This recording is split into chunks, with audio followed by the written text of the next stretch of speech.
Today we're going to go around another red, white, and blue thrift store, and I'm going to show you the things I picked up, the things I left behind, and what kind of things to look for to make a profit when you're flipping things online. Let's get started.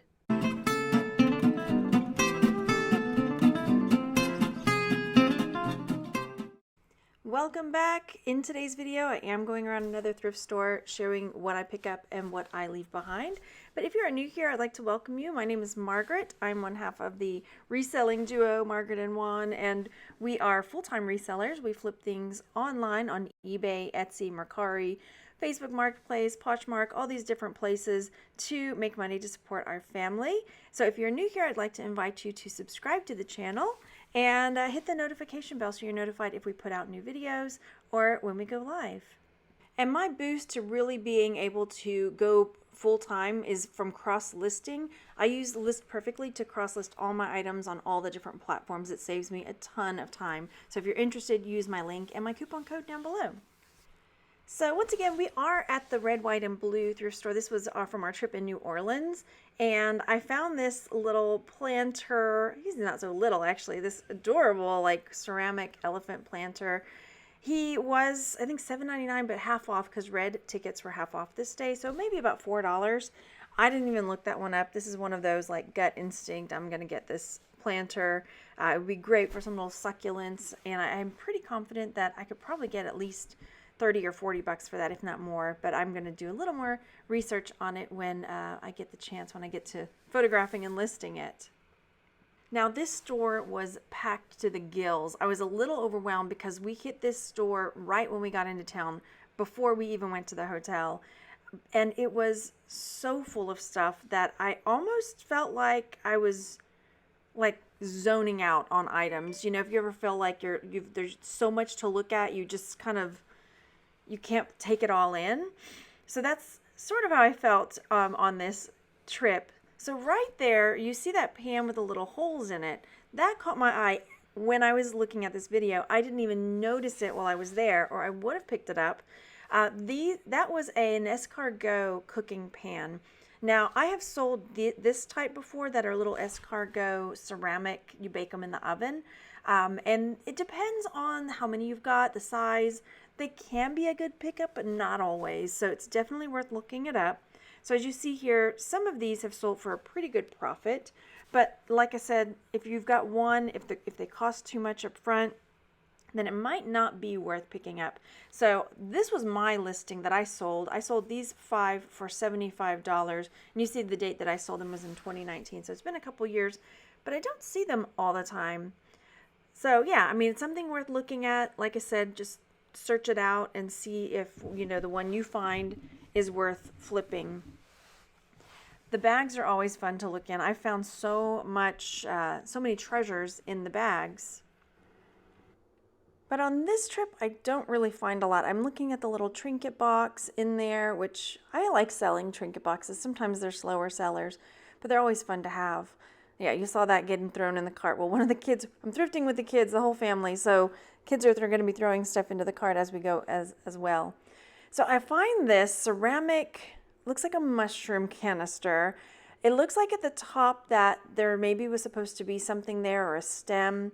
I think that marking is Troy. I couldn't find one just like this, but I did get it because half off. It was $3.99, so it was half off of that, so it was $2.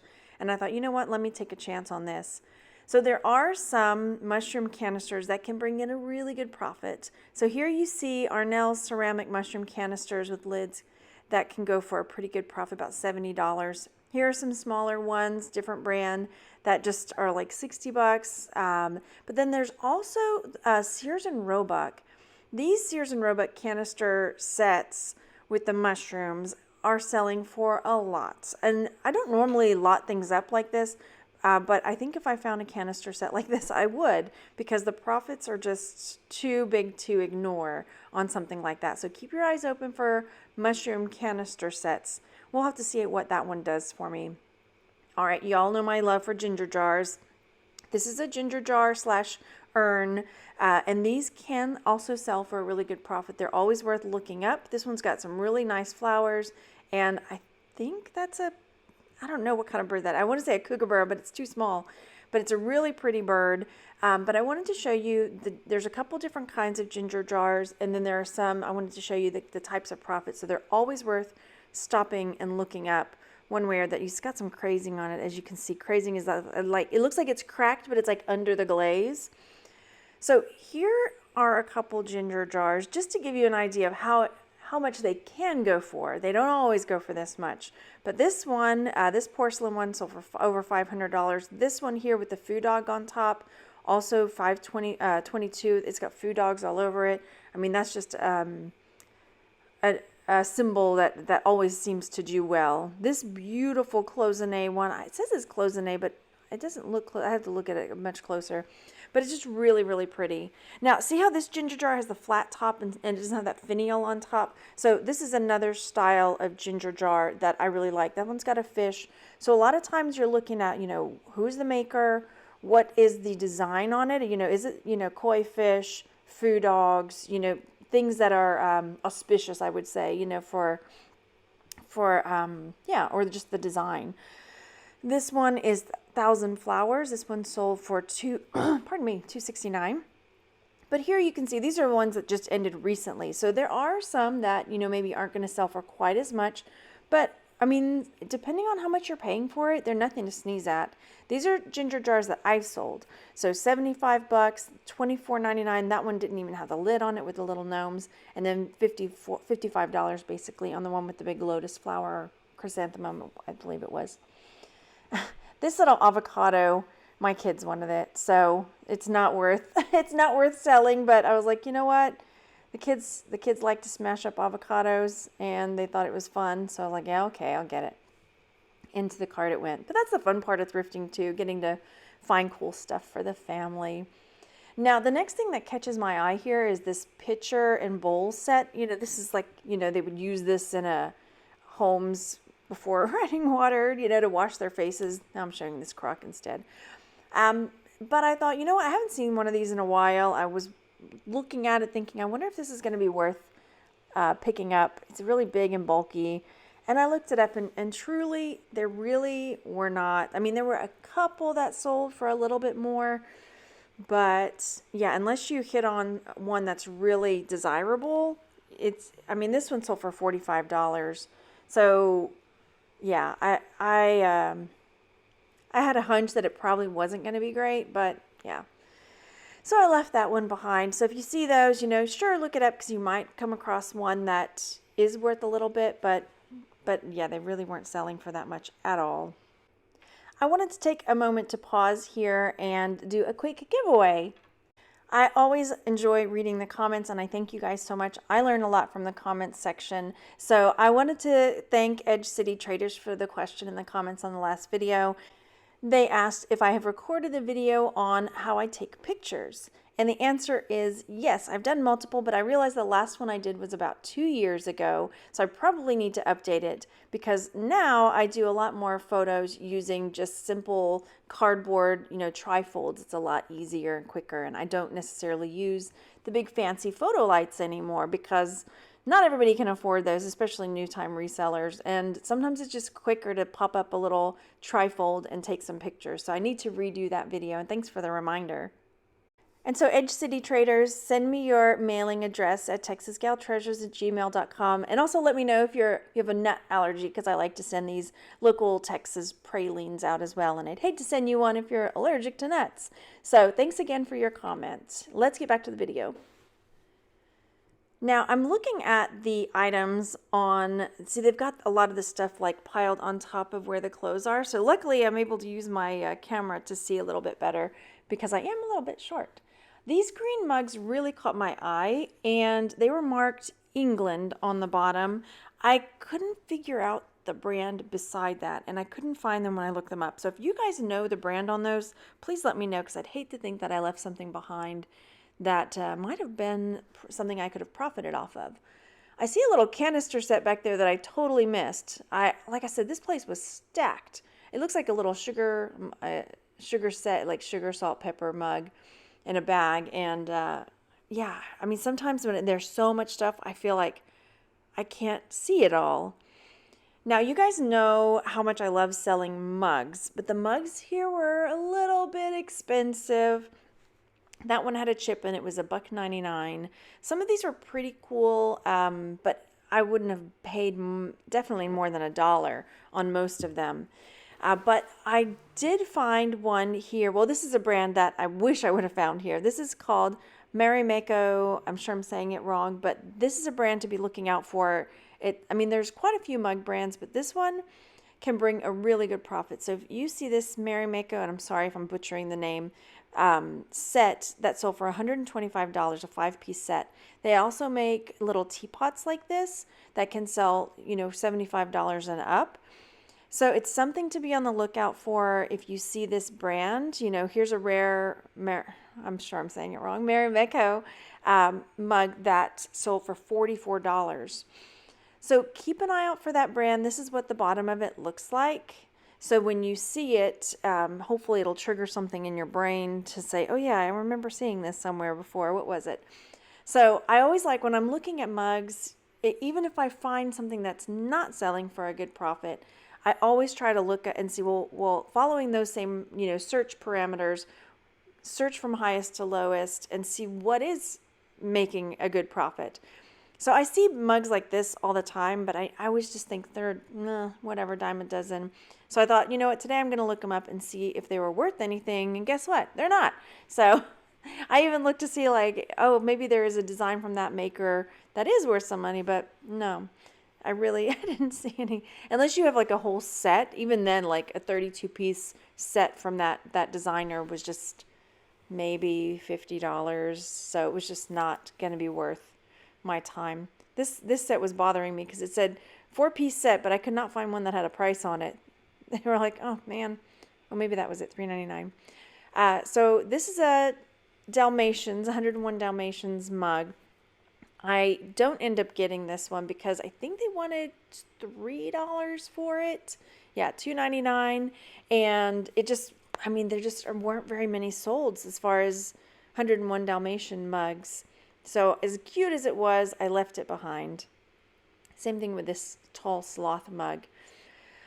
Now, in just a minute, I'm going to find a mug that is adorable, and it's got this little, is it a cheetah? There it is, cheetah or jaguar or whatever, and this little tail. I love figural stuff like this. It's footed. It's really cute. I don't know what brand it is, but I decided I'm going to go ahead and take a chance on it. Sometimes you just have to go with your gut and take a chance. Now, there's a crab mug here that's very similar, how the crab, and it might have been a good pickup. That one was $3, but it looked like one of those that somebody would paint at one of those painted pottery type places. So I don't end up getting the crab one, but it might have been about $3. Come on, man. No, Margaret, you did right. Leave that behind. You don't need to spend $3 on a mug. Y'all, I'm frugal when it comes to my thrifting. Really, I don't like to spend a lot of money up front unless I know for sure it's going to bring a profit. Now, this is a beautiful mug with these butterflies on it, but again, I don't get it because it's $2, and I just really struggle spending more than $1 on a mug. Now, these floral mugs here, and I really liked this gray one personally. I just think that's really nice. These are Pioneer Woman. Pioneer Woman stuff can sell, so you really just have to look it up unless you're able to memorize every pattern that is, profitable. So these were $2.99 a mug, but if you take a peek, there are this style of Pioneer Woman that's called a potbelly mug, and it's got, this rounded bottom. But these Pioneer Woman potbelly mugs can go into the hundreds. So definitely keep an eye out. And that's something that I learned when I was researching this, because I was like, I've sold a Pioneer Woman cake stand and I've sold some other Pioneer Woman things. So I know to look it up, but I have not found one of these mugs. So definitely keep an eye out. And you can see there's lots of different patterns, but it's the style of the mug that looks like it's real chubby on the bottom. And this is what the marking looks like at the bottom, Pioneer Woman. So it's really easy to, you're not going to miss it if you flip it over. So this is the mug that was there, the nice, it's really pretty, but for $10, I'm not going to spend $3, and that's not even maybe a $5 profit, maybe. Kermie's chipped, and they also, I think they wanted $3 or $4 for Kermit the Frog and for Miss Piggy. Yeah, $3 on that one. Couldn't do it, could not do it. So that stayed behind as well. Over here, I was intrigued by these ceramic gin and bourbon containers. I don't get them, but if you think that I made a huge mistake leaving them behind, please let me know, and please let me know why, because I just thought they were so unusual. I haven't seen anything like them. And then this is a Baum, B-A-U-M brand pitcher that's got this nautilus shell. Is that a nautilus? I think it is. And I really thought it was fantastic, but it was not selling for very much. I looked it up and it just wasn't going to bring in any profit. All right, now look at this face. Tell me you can't fall in love with a little face like this. This is a little music box. It's got a mommy pig and little baby piglets, and it's Odagiri, you guys. This was the first time I've seen an Odagiri music box, but once I found this and I did a little digging, I found out that it's something that they make. Unfortunately for me, this little piggy Odagiri music box is not worth picking up. I think they wanted $4 for it, and it wasn't even really working. The music wasn't. But you can see here the Odagiri, this is sold for $10 on it. The person paid more in shipping than they did for the item. However, there are Odagiri music boxes that can sell for a good profit, so it's always worth looking them up. So there are some like this bird. There was a malachite one that I just showed you, and it looks like just a regular box, like malachite, and it can sell for a really good profit. I saw another one that also sold that was exactly the same. So here, this is just one of those, and like here, I didn't even know they made these animatron. I mean, Odagiri made these little animatron music boxes that, yeah, just things I never knew that they made. I always went Odagiri with mugs, and I knew they had trays and a few things like that, but I'd never seen the music boxes before. So yeah, if you see one, definitely look it up because it could be one that is profitable. Unfortunately, the little piggy, as cute as it was, just was not selling for much. This is the base on the malachite one that looked like just a green box, so you can see what that looked like. I hope you guys enjoyed this video and maybe picked up a few more pointers and tips for things that you can be looking for when you're out and about thrifting. And once again, make sure you go down there and leave a comment and hit that subscribe button and the bell so you're notified when I put out new videos. And I hope you guys are enjoying going out thrifting, and I'll see you on the next one. Bye.